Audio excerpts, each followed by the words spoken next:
De Mogadiscio au cœur de la Somalie, bonsoir Noël. Ça y est, nous sommes passés et j'ai envie de pousser un grand ouf de soulagement tant cela a été dur. Rappelez-vous, il y a 7 jours, nous nous demandions comment sortir du Kenya.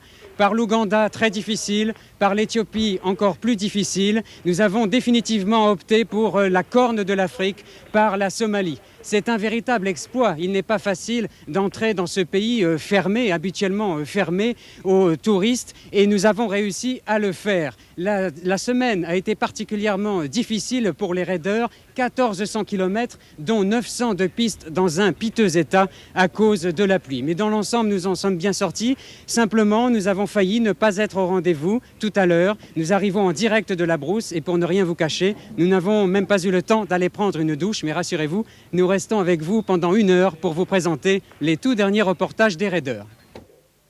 Bonsoir à vous Didier, bonsoir à vos 10 raiders. Nous sommes extrêmement heureux ici à Paris de savoir que vous êtes bien parvenus à cette étape de Mogadiscio en Somalie où nous vous attendions. Je vous propose d'examiner le classement de la semaine dernière.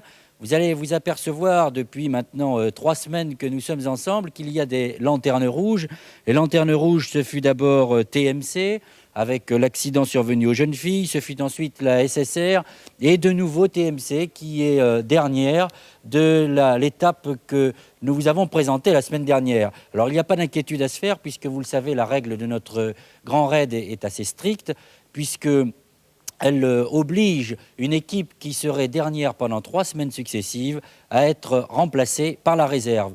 Voilà donc pour les détails, mais on vous retrouve avec beaucoup d'impatience, Didier, maintenant à Mogadiscio pour savoir dans quel état vous êtes parvenu à cette ville-étape.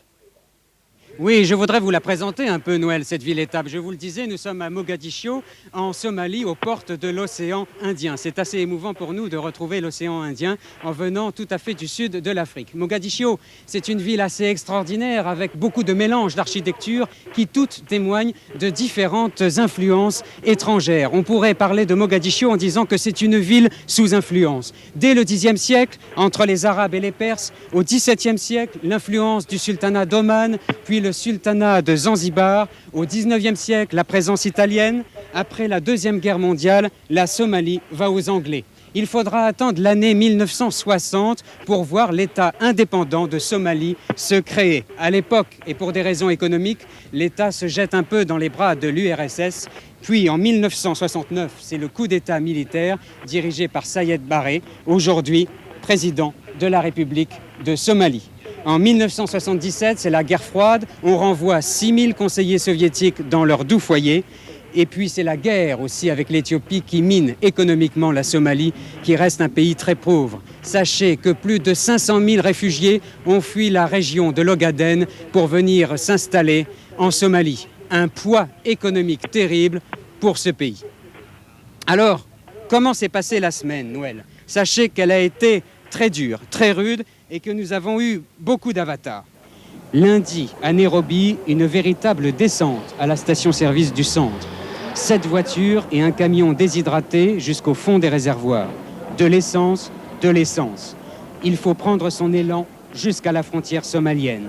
Pas une seule pompe sur le trajet.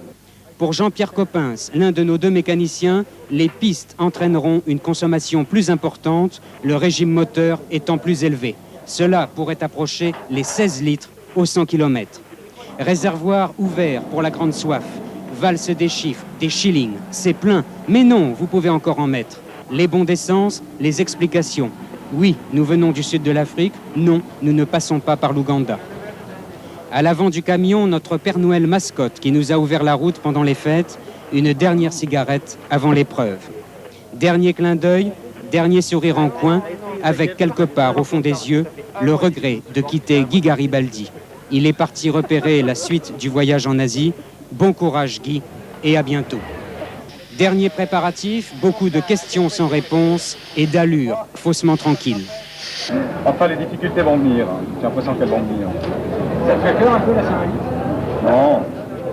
Quoi, ça te fait peur, toi? Non, absolument pas. Absolument pas. Non, non, ça n'aura pas. Les mitraillettes d'un côté, la mer de l'autre. Dis pas de coca. Tu sais que la région est troublée?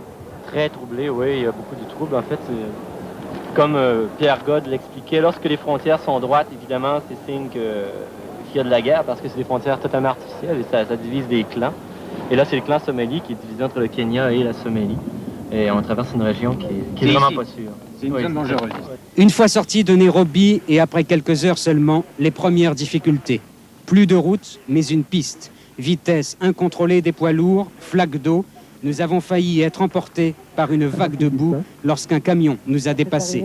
Un petit conseil, ne laissez jamais votre fenêtre ouverte. Il y a un camion qui a doublé la voiture. Alors voilà. Un gentil camion avec une grosse remorque. L'intérieur aussi, alors. Pas mal, hein? Ambiance grand raid.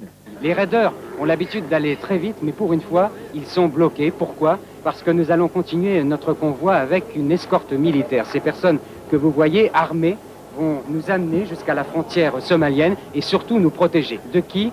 Des brigands et des bandits qui attaquent régulièrement les véhicules pour essayer d'obtenir de la nourriture, pour essayer aussi d'obtenir des biens et surtout de l'argent. C'est la première région menacée et troublée que traverse la caravane du raid. Les militaires s'agitent autour des camions, questionnent, interrogent et veillent à ce qu'on ne les filme pas. Ici, monsieur, tout est tranquille, passez votre chemin. Et de nouveau, la piste et les flaques, mais chaque fois plus rapprochées, plus grandes, plus menaçantes. Hésitation, prévision, Jean-Pierre Coppens tente un premier passage. L'aventure se termine très vite. Un peu plus loin, la voiture d'Antenne 2 essaye de se frayer un chemin au milieu des arbres. Le sol est détrempé, la voiture s'élance, patine, s'arrête, rien ne passe. Les minutes commencent à compter. Seul devant la route, René Raguenès réfléchit, calcule et envie sans doute les troupeaux que rien n'arrête. Nous décidons de faire passer en premier le camion qui remorque l'équipage Télé Monte Carlo. Les roues maîtrisent les profondeurs, cela passe, vient notre tour. Avec Benoît, nous nous laissons tirer dans la boue. Au bout de cette corde, toute notre semaine est en jeu. Les rendez-vous, le passage de la douane, les heures de piste calculées au plus juste, le rendez-vous avec Paris, aujourd'hui, à partir de Mogadiscio. Notre salut dépend du camion. L'espoir revient en quelques minutes, juste avant que notre dépanneuse s'embourbe à son tour. Alors René, on va s'en sortir? Je pense que ça va être dur. Ça va être très très dur parce que là on a 40 cm ou 50 cm de boue. Et tout le chemin est comme ça. On a à peu près 5 km à faire. Il faut tracter toutes les voitures, ça va être très très dur. On risque de passer au moins 2 jours. Très très pénible. Tout notre convoi est bloqué. Il est 15 heures, température extérieure 40 degrés. René creuse, enlève des kilos de boue et des litres d'eau. Chaque tentative se solde par un échec. Les roues glissent sur les grilles et chaque fois le camion s'enfonce un peu plus. Le châssis est maintenant collé à la boue. Avec les raiders, nous allons essayer de dépanner le camion. Il n'y a absolument aucun autre passage possible. Au moyen des pelles, des grilles de désensablage et de leurs mains, ils vont, pendant plusieurs heures, extraire la boue, canaliser l'eau, placer des branches de bois sous les roues. Nouvelle tentative, nouvel échec. Il n'y a plus qu'une solution, vider le camion. Les roues de secours, les pare-buffles, ampoules électriques, amortisseurs, radiateurs, tubes, moteurs de rechange. Après plus de 5 heures d'immobilisation, le camion accroche enfin sur les grilles et sort de la boue. De nouveau les interrogations, par où passer? À certains endroits, l'eau arrive jusqu'au pare-brise. Sans le camion, c'était le retour sur le Kenya. Enfin, arrivé à Liboy, poste frontière du Kenya. Le camion d'essence est bien là. Ultime ravitaillement avant de s'élancer à nouveau à travers la Somalie.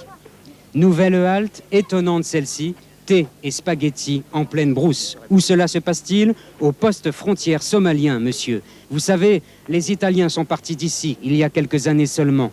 Nous sommes en Afrique, très loin, mais on roule Fiat et on mange spaghettis.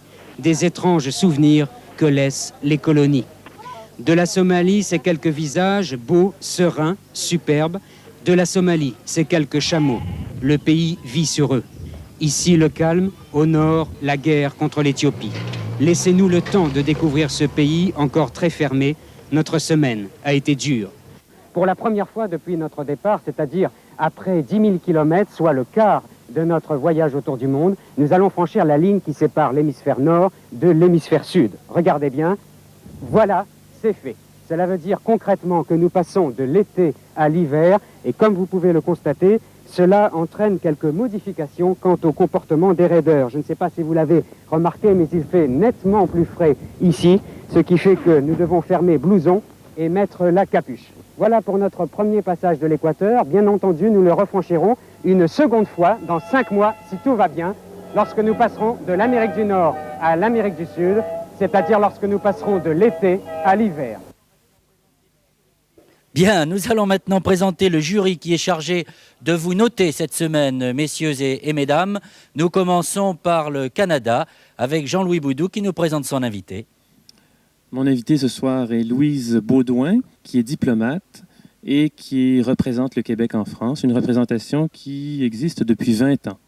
Notre juré permanent d'Antenne 2 pour la France, Bruno Albin, nous présente son invité. Eh bien, notre invité, c'est Jean-Yves Terlin, qui n'a pas été trop impressionné en écoutant tout ce que lui disait Didier Régnier il y a un instant, parce que lui-même a connu quelques déboires dans la course de la route de la découverte, en faisant un grand soleil.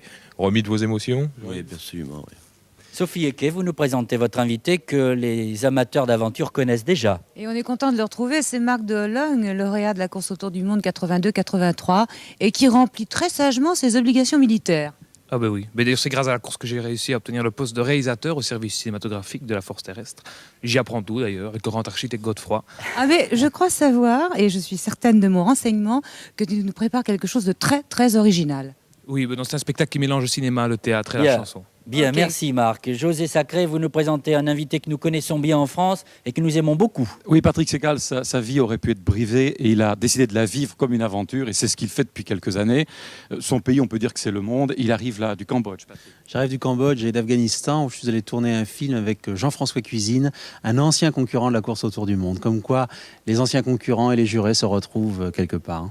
Bien, pour la Suisse romande, Vincent Philippe nous présente un invité que nous connaissons déjà. Nous connaissons, c'est Paul-Henri Arny, qui est actuellement étudiant en histoire à l'Université de Genève, mais qui fut le vainqueur de la course autour du monde 1980-81 et qui en était déjà à l'époque à son 2e tour du monde. Est-ce que vous en faites un 3e? Non, pas pour l'instant. Bien, messieurs, j'espère que vous allez être satisfaits cette semaine parce que vous vous rendez compte qu'il y a des jurés qui ont partagé les mêmes aventures que vous et qui donc vous comprendront mieux, n'est-ce pas Didier ? Absolument. Nous sommes en tout cas contents de les retrouver. Je salue bien Paul-Henri Arny et Marc de Hologne. Voilà, eh bien c'est une émission qui se passe entre bons copains. J'espère que vous n'allez pas trop vous mordre les jarrets, comme on dit, pendant cette heure. On vous écoute, Didier, pour savoir quel est le contenu du film présenté par les concurrents de RTL Télévision. Oui, Philippe Remaker, c'est Serge Gorielli qui, cette semaine, sont bien entendu au rendez-vous. Qui présente le film ? Alors oui, je vais commencer. La semaine dernière, nous avons été taxés de faire des reportages, des parodies de reportages. Sans blague, on a pu vous dire ça. Oui, absolument. D'ailleurs, j'ai trouvé ça quelque peu lamentable dans l'idée où on fait pas mal d'efforts pour présenter les reportages de la plus haute qualité qu'on peut, je veux dire, avec le temps qu'on a. Et justement, dans la série des parodies de reportages, il faut s'imaginer que nous sommes à Dar es Salaam, lundi soir à minuit. Alors voilà, l'ultimatum est vendredi à midi. Et puis, il faut être là pour le plateau. Alors, ça nous laisse 3 jours et demi. 3 jours et demi pour faire 10 heures de piste à travers l'enfer tanzanien. 3 jours et demi pour escalader le Kilimandjaro.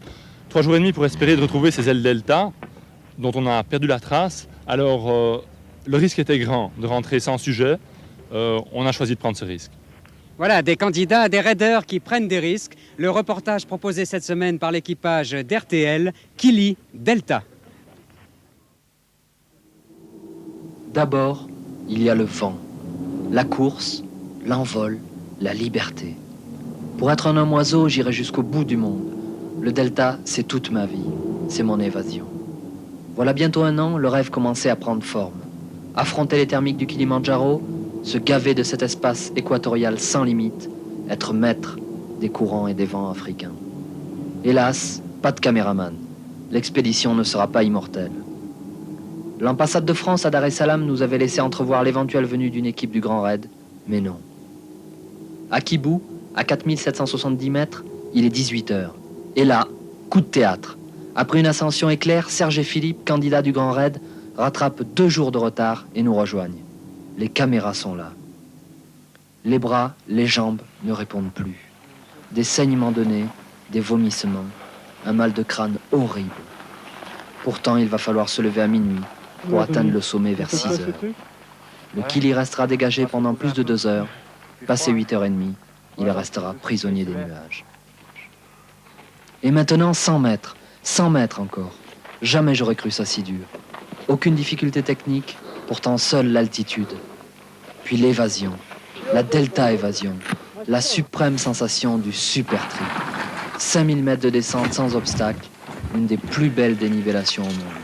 Après 4 jours de marche et d'approche, 3 mois d'entraînement en équipe. Voilà, l'équipe spéciale Grand Raid est là pour vous au sommet du Kilimandjaro. Nous allons vivre cette première expédition française qui va s'envoler en El Delta du Kilimandjaro.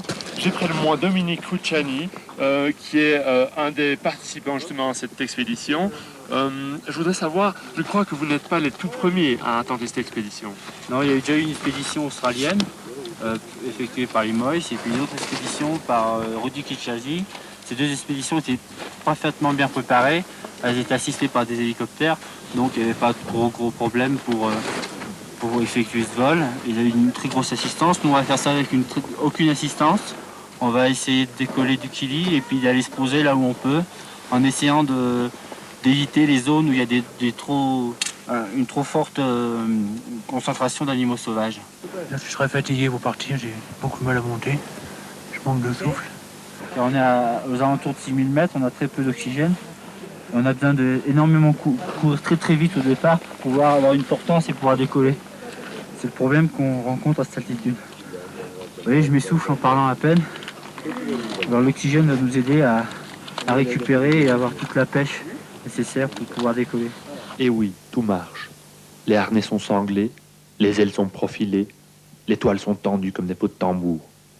Il est 8h30. Dominique s'élance le premier.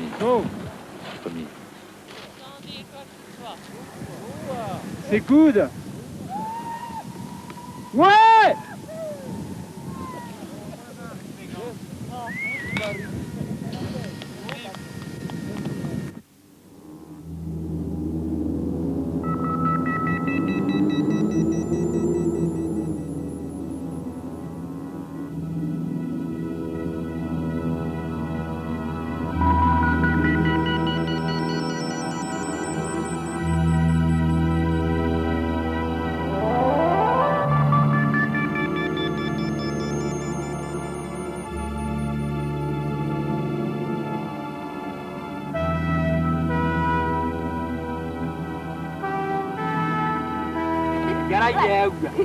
Cái này đem tuy.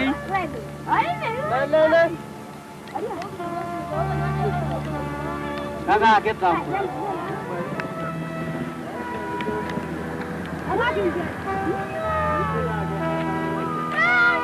Dia dah gitu lah ibu dia. Ada? Tapi.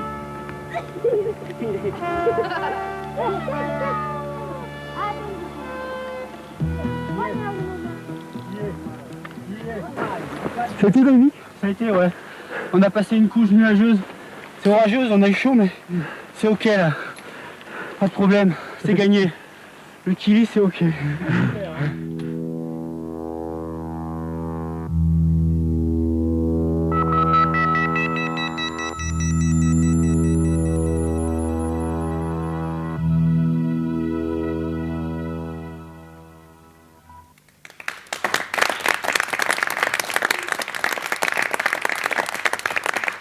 Voilà, vous êtes applaudis par des jeunes messieurs qui participent aujourd'hui à l'émission et ainsi chaque semaine nous aurons quelques jeunes qui aiment l'aventure, qui malheureusement ne peuvent pas la mener comme vous parce que vous avez beaucoup de chance. C'est le résultat du succès de notre émission et surtout de votre travail, du rêve que vous nous procurez. Alors Patrick Segal, une question à propos de ce sujet. Oui, j'ai une question, c'est que je n'ai pas vu beaucoup d'Africains dans le film et j'aurais voulu savoir comment les gens du pays ont accueilli ces ailes delta, ces grands cerfs-volants qui descendaient d'une montagne qui est peut-être une montagne sacrée. J'aurais voulu savoir si chez eux, d'un seul coup, c'était quelque chose d'extraordinaire ou si au contraire c'était une profanation. Oui, je crois que ça se voit plus ou moins à la fin du film où on voit les libéristes atterrir dans un champ près d'un village Maasai. Et là, les gens le regardent avec curiosité. Quel est ce grand oiseau arrivé du ciel? Bien, écoutez, on va maintenant procéder à la notation de votre sujet en commençant par le Canada. 13. 13 aussi. La France. 11. 15. La Principauté de Monaco. 13. 12. La Suisse romande. 16. 15. 108 points. Quelle est votre réaction? Je dois dire qu'on est quand même assez déçus, peut-être en particulier du jury français, parce que c'était une première française. Alors j'aurais espéré qu'ils soient un peu plus fiers de leurs libéristes. Ah ben alors là vous les piquez au vif, surtout Bruno. Non, mais moi je suis pas piqué au vif du tout, mais il faut savoir si on applaudit les gens qui font de la planche à voile ou si on applaudit les gens qui font le reportage sur la planche à voile. Il est très bien votre reportage, c'est pas ça, on vous a pas mis 0, on vous a mis 11. Oui, c'est très gentil à vous, merci. Mais... Et Jean-Yves Terlin a mis beaucoup mieux, il vous a mis 15, je crois. Ah, mais je remercie Jean-Yves Terlin, mais je crois que je pense à Bruno Albin. Je n'avais pas entendu la notation de Jean-Yves Terlin, merci. Je voudrais savoir si Bruno Albin est déjà monté. Je voudrais savoir si Bruno Albin est déjà monté à plus de 5500 mètres d'altitude. Ça c'est une bonne question, Oui, Bruno. non, mais bonne question. alors, personnellement, non. Et nous nous sommes dit en regardant votre reportage avec mon camarade Noël Mamère que vous aviez quand même du mérite parce que vous n'aviez pas de régie d'hélicoptère. C'est-à-dire que vous n'aviez personne pour vous offrir l'hélicoptère. Non, moi, mais on n'a pas toujours les moyens. De me faire offrir l'hélicoptère. Oui, mais c'est ce que veut vous dire Bruno, chers amis. C'est qu'effectivement, on essaie de tenir compte de l'absence de moyens que vous subissiez en tout cas, et c'est vraiment très bien ce que vous avez fait quand même. Oui, d'autant plus qu'il nous reprochait de toucher à des sujets qui d'habitude nécessitent beaucoup d'argent. Bien. En tout cas, merci beaucoup pour la notation de Bruno Albin. Moi, je trouve quelqu'un qui note un film comme ça, qui n'est jamais monté à 5500 mètres d'altitude, eh bien, ça vaut même pas la peine qu'il nous juge. Là, je vous trouve quand même un peu dur.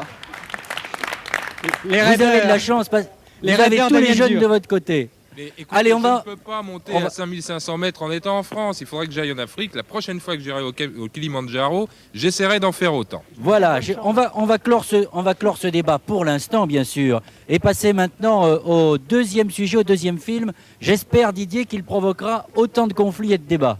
Apparemment, pour le moment, l'équipage canadien est nettement plus calme, Noël Mamère. Qui présente le reportage d'aujourd'hui? Oui, alors qu'est-ce que je pourrais dire pour...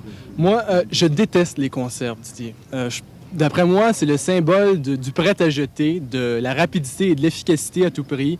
Ça ne contient pas toujours des bonnes choses. C'est dur, c'est froid, c'est en métal. Et puis en plus, au point de vue esthétique, c'est pas très, très attirant. Francis Lévesque? Moi, je vois pas qu'est-ce que tu trouves de si répugnant aux conserves. Je veux dire... Moi, je trouve ça pas si mal. C'est une économie de temps, c'est une économie d'énergie. Ça se prépare un peu de temps et puis ça nécessite presque pas de préparation. Et puis, comme le nom l'indique, ça préserve le contenu et ça le fait durer longtemps. Oui. Moi, d'ailleurs, avant d'arriver à Dar es Salaam, le pire cauchemar que je pouvais imaginer, la pire chose qui pourrait m'arriver, c'est de me faire mettre moi-même en conserve. Mais je dois avouer que depuis Dar es Salaam, je change un petit peu d'idée, quoi.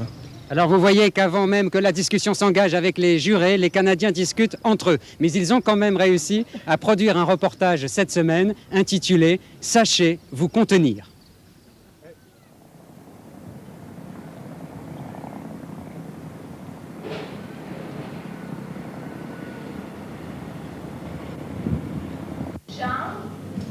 Conteneur, c'est une grosse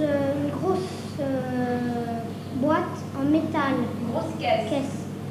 Où on transporte des marchandises ou bien pour les déménagements, des meubles. Oui. Quelque chose ça se transporte en bateau généralement. Le container, c'est aussi un phénomène relativement récent qui fait perdre contenance aux autorités de certains ports démodés. Vous voyez, ce container est rempli de ciment et de peinture et pour moi, il est le symbole de la situation économique de l'Afrique. L'Afrique exporte du café, du coton et manque d'argent pour acheter des produits manufacturés. Les églises missionnaires y entreposent leur nourriture, leurs matériaux de construction et leurs produits manufacturés. Si bien que des gens sérieux discutent d'une réalité nouvelle, la conteneurisation de l'Église. Alors, pour moi, c'est un peu ambigu, ça. Parce que le conteneur, finalement, permet de vivre en Afrique comme on vit en Europe. Il suffit de le remplir de frigos, de machines à laver, de machines pour faire la cuisine, et on vit en Afrique exactement. Donc, le conteneur peut me couper de la population. Ou bien, au contraire, le conteneur est au service des habitants avec lesquels je vis, avec lesquels nous vivons. Je pense que pour ici, en Tanzanie, ce n'est pas l'idéal. Les conteneurs sont prévus pour l'Arabie Saoudite pour un climat sec. Mais ces quelques inconvénients ne suffisent pas à décontenancer le contenerisateur averti. On peut également aménager des équipements comme ça en chambre froide, en bloc opératoire, en cuisine, en salle de restaurant. Et alors je crois aussi pour moi le conteneur, ce qu'il y a c'est l'impression du provisoire. Un conteneur, on le prend, on le met sur un camion, on se déplace. C'est la vie nomade d'aujourd'hui et je pense que j'aime la vie nomade et puis je mène une vie de nomade. C'est pourquoi j'aime les conteneurs. Oui, j'ai vécu dans un conteneur, dans un endroit magnifique. Et de la porte du conteneur, je pouvais voir tous les matins le Kilimandjaro. Et la nuit, la lune au-dessus du Kilimandjaro. Donc pour moi, la première fois où j'ai vécu dans un conteneur, c'était très très beau. Alors, ce que j'ai senti en vivant dans un conteneur, c'est une espèce de sentiment de sécurité. Donc toute la journée, on réagit avec des gens, on rencontre du monde. Et puis alors là, le soir, tranquillement, on peut être vraiment seul avec soi dans un conteneur, avec un sentiment de sécurité. Pour moi, c'est ça, que j'ai l'impression d'un nid.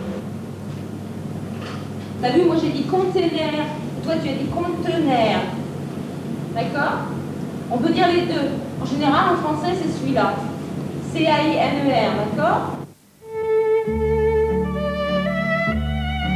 Qui sait?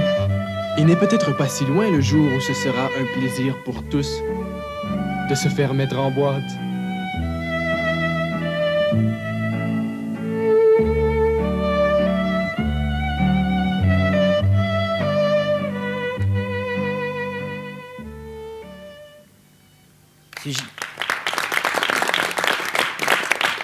Sujet plein d'humour qui mérite une question de Vincent Philippe. Oui, c'est un sujet qui est marrant, mais on aimerait savoir qui c'est ce personnage, celui qu'on voit le plus souvent, et qui donne un peu l'unité à votre sujet finalement. Oui, d'ailleurs, c'est une erreur de notre part. Ce bonhomme nous a beaucoup aidés. Il s'appelle Bernard Joannet. C'est un psychiatre qui est maintenant depuis 17 ans à Dar es Salaam et qui connaît pas mal la région. Eh bien, on va procéder maintenant à la notation. Une notation qui commence par la France, antenne 2. Eh bien, 15. Pour l'architecture, 17. RTL. 17. Humour, 16. TMC. 15. 15. SSR. 13. 16. 124 points. Bien, Didier, maintenant, nous vous écoutons pour le troisième film. Pour vous situer le décor, je ne sais pas si je l'ai fait tout à l'heure, mais je vous rappelle que nous sommes au bord de la fontaine qui se trouve dans la cour de la mairie de Mogadiscio. J'avoue que les raideurs prennent un certain plaisir à se trouver enfin au bord de l'eau. Nous en avons manqué pendant 8 bonnes journées lorsque nous étions sur les pistes. Et nous retrouvons Guylaine et Christine. Qui présente le film? C'est moi qui présente le film. Alors nous, on était au Kenya et on a voulu traiter un film sur les animaux. Et puis justement, les animaux, je peux vous en parler parce que Guylaine et moi nous sommes fait dévorer par des sortes de chenilles, les pupas. Et alors c'est vraiment une catastrophe, des brûlures vraiment presque au 2e degré, quoi. On peut voir? Alors oui. Non. Ça ne se montre pas. Je dois dire que plusieurs raideurs ont été atteints dans la caravane. Alors nous avons foncé sur l'animal qui nous impressionnait le plus. Alors Guylaine en avait peur. Moi, je trouvais ça un peu répugnant. Mais pour faire un reportage, on est prêt à tout. Alors vous allez voir ce reportage. Le mystère reste entier quant à la présentation du reportage de Télé Monte Carlo. Son titre, en tout cas, est assez évocateur. Vous avez dit poison.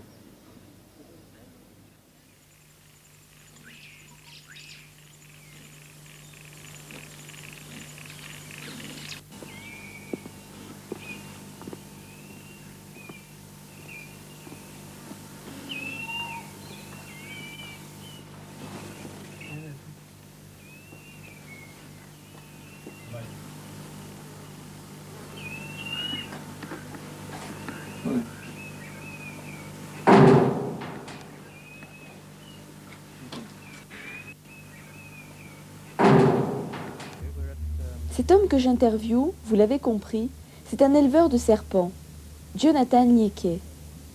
Sa ferme se trouve près du lac Baringo, au Kenya. Les hommes qui sont chargés de recueillir le venin exercent un métier à haut risque.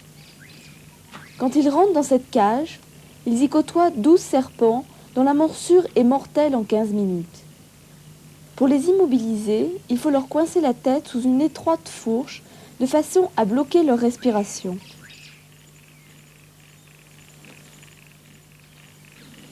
L'extraction du venin doit alors être la plus rapide possible pour ne pas asphyxier l'animal.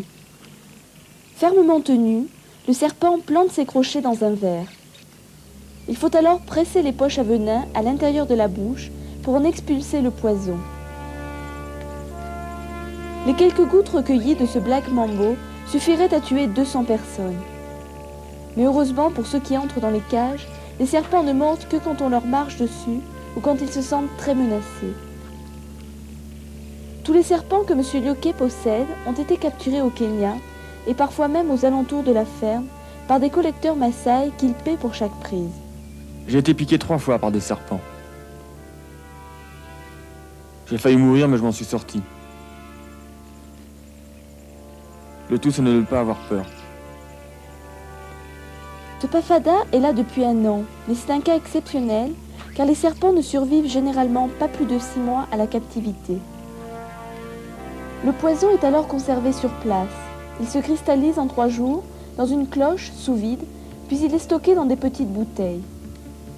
Ces petites bouteilles représentent le prix du danger de plusieurs semaines. Elles ont maintenant une valeur marchande et sont envoyées dans des laboratoires médicaux en Europe. Chaque gramme de poison vaut environ 100 $. Ainsi, des millions de gouttelettes mortelles seront transformées en sérum antipoison qui sauveront bien des vies dans ces régions d'Afrique. Mais il faut souligner qu'alors que le Kenya exporte du venin, il n'importe que très peu de sérum. Monsieur Hickley a tellement de mal à s'en procurer qu'il le fait venir secrètement d'un autre pays d'Afrique.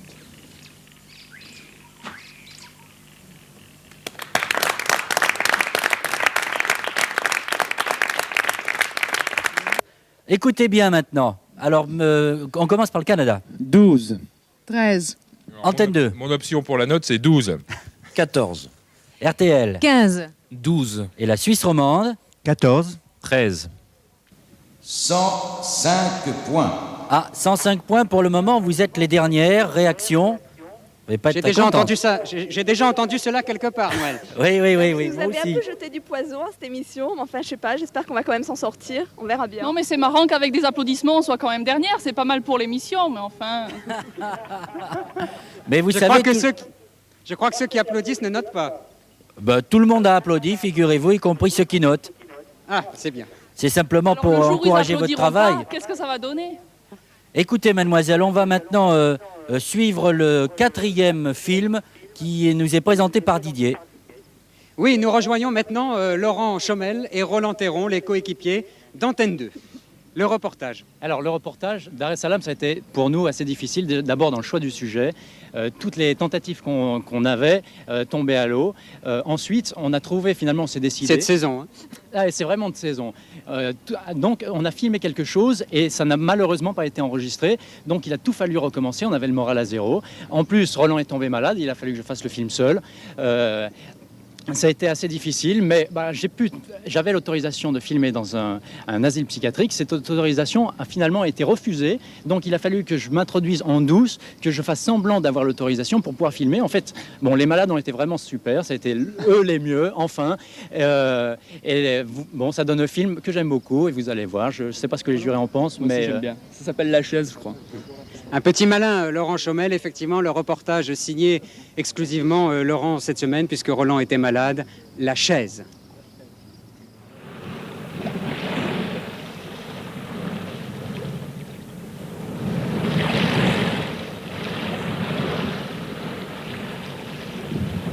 Mon frère, j'aimerais tant être à ta place. Depuis que tu es parti, il manque quelqu'un au village. Professeur à Dar es Salaam. Tu te rends compte? Je suis fier de toi. Je pense souvent à toi quand je marche au bord de l'océan. J'imagine un peu ta vie en ville, comme un rêve, comme je t'aime.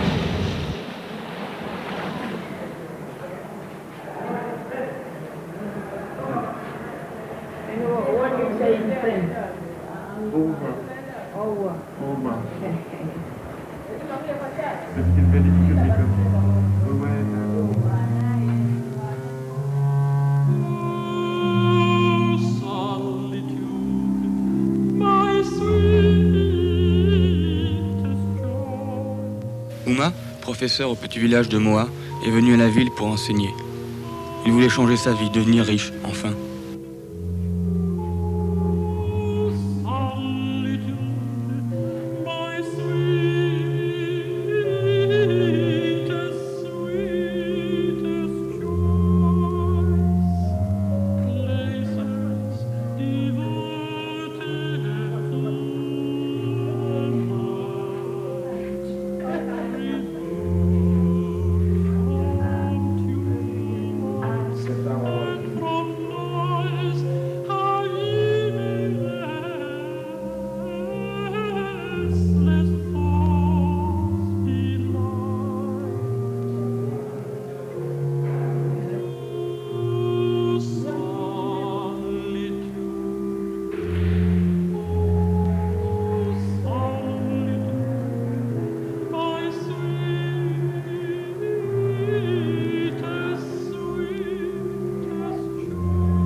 La chaise, voyage au pays de la folie, présenté par Laurent Chomel. Question de Paul-Henri Arny.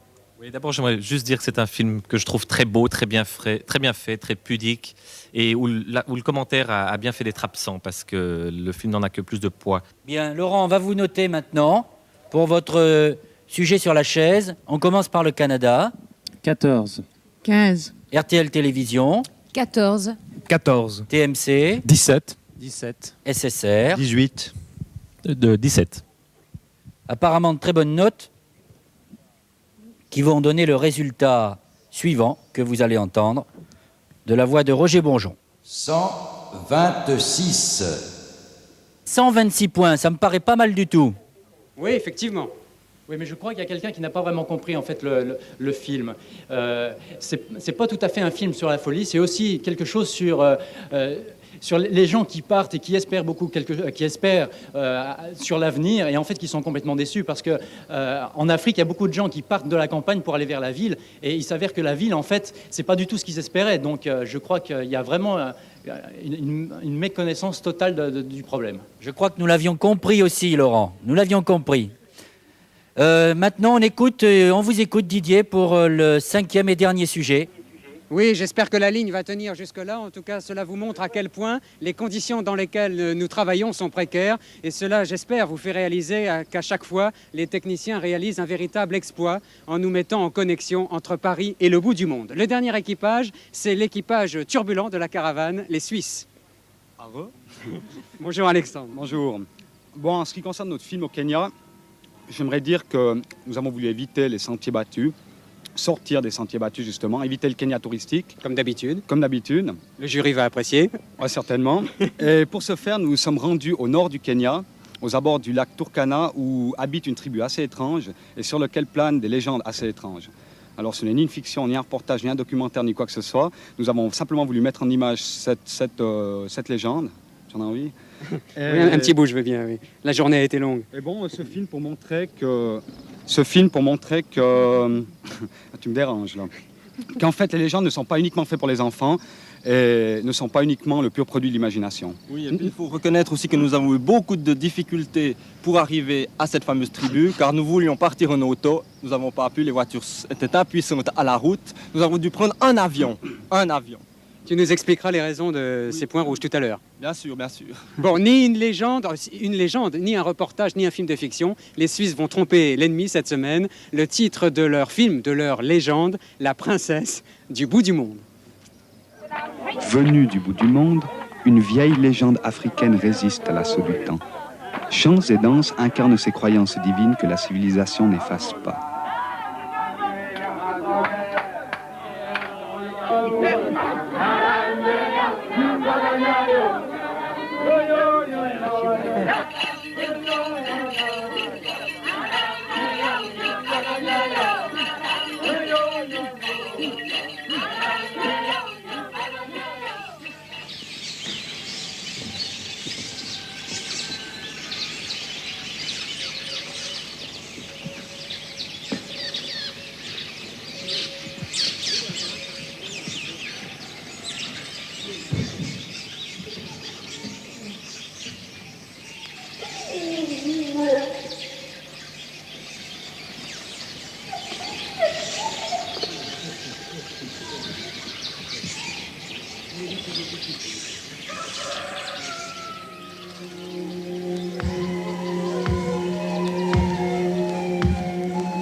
Les dieux furent cléments et généreux.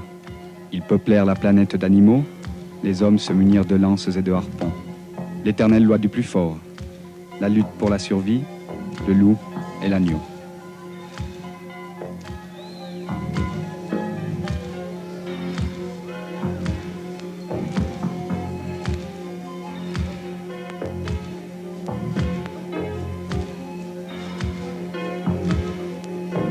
Les lacs regorgèrent de poissons, l'homme utilisa fils et hameçons.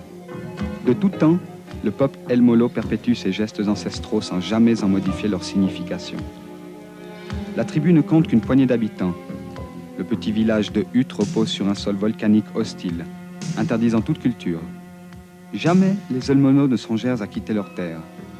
Ils y sont profondément attachés et y vivent en harmonie parfaite. L'isolement ne les angoisse pas, au contraire, ils s'en accommodent. Une tradition veut qu'un El Molo n'ait de rapport qu'avec un membre de sa tribu. La race n'est donc pas menacée, mais la population diminue tous les ans. Comme pour soulager la tribu de ses maux, la légende raconte qu'une fois l'an, une femme de la tribu donnera naissance à une princesse.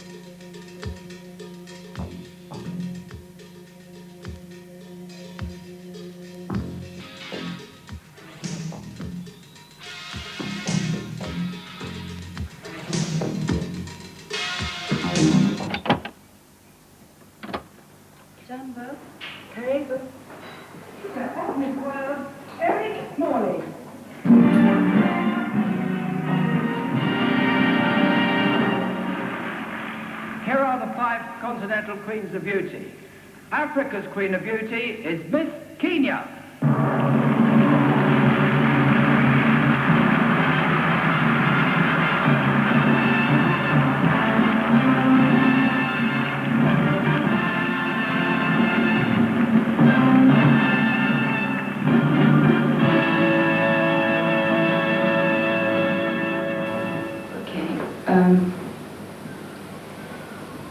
Nchi ya Kenya ambayo ina milima, ina bahari, ina mashamba makubwa na watu wa kila nchi na makabila mbalimbali ambao wanaishi humu Kenya. Hao watu wa makabila mbalimbali wana kila mtu lugha yake, lakini sote tufahamu Kiswahili. So humo tuna malaki mengi kama Lake Victoria, kisha Lake Turkana ya pili. Huko Lake Turkana tuna watu ambao waitwa kabila kidogo yaitwa El Molo. Les danses se poursuivront ainsi, éternellement, afin que la légende ne meure pas.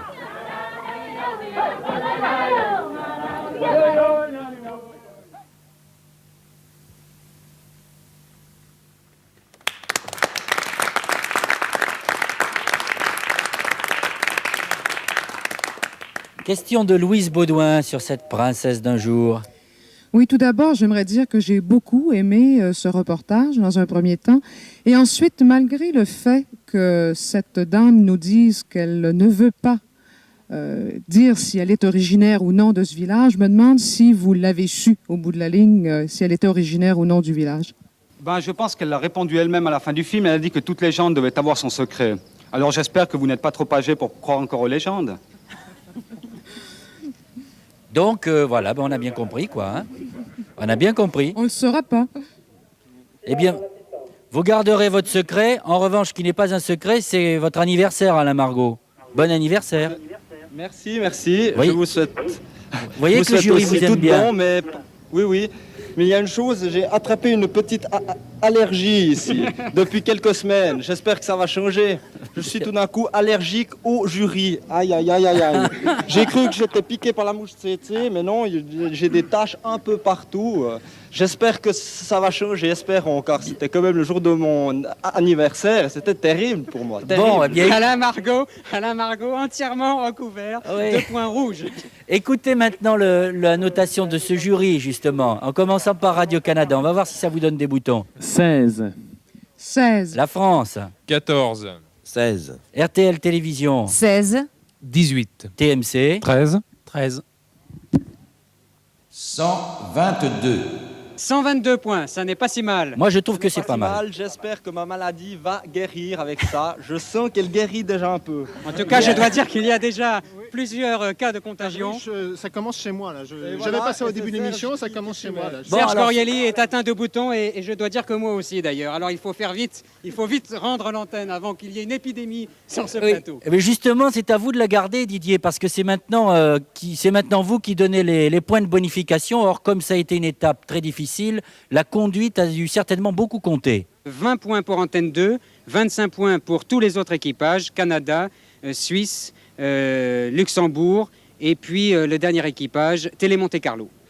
Eh bien, voici venu le moment important, celui du verdict pour vous, mesdemoiselles et messieurs les raiders, à l'issue de cette 4e semaine de votre périple. Voici donc le classement. Premier, SRC. Deuxième, SSR. Troisième, Antenne 2. Quatrième, RTL Télévision.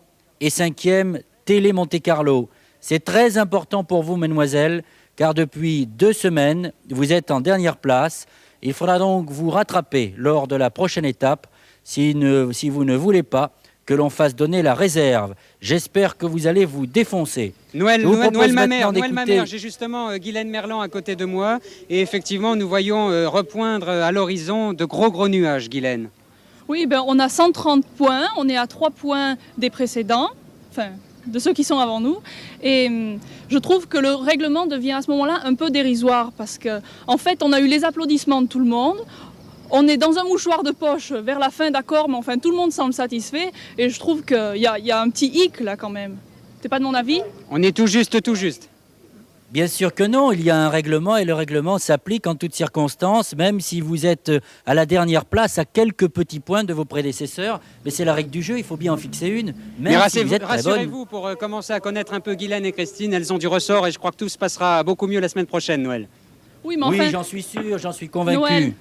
Noël, je suis d'accord, le règlement c'est le règlement, mais enfin, quand c'est bon, je trouve que ça devient un peu dérisoire quand même. D'autre part, quand tu fais remarquer au début de l'émission qu'on est encore une fois dernière, ben de toute façon, il y aura un dernier à chaque fois. Alors si tu nous sers cette réflexion toutes les semaines, ça va devenir lassant, tu sais.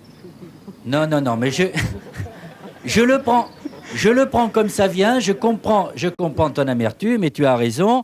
En même temps, c'est vrai que vous êtes tous vraiment très bien, que vous faites des choses que l'on ne pourrait peut-être pas faire nous-mêmes.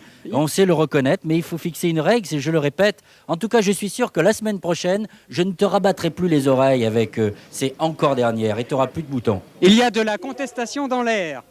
Et c'est normal, c'est normal. Bon, je vous propose d'écouter le classement général maintenant, puisque la liaison semble bien revenue. Alors, premier, RTL, deuxième, SRC, troisième, Antenne 2, quatrième, TMC, mademoiselle, et cinquième, la Suisse romande.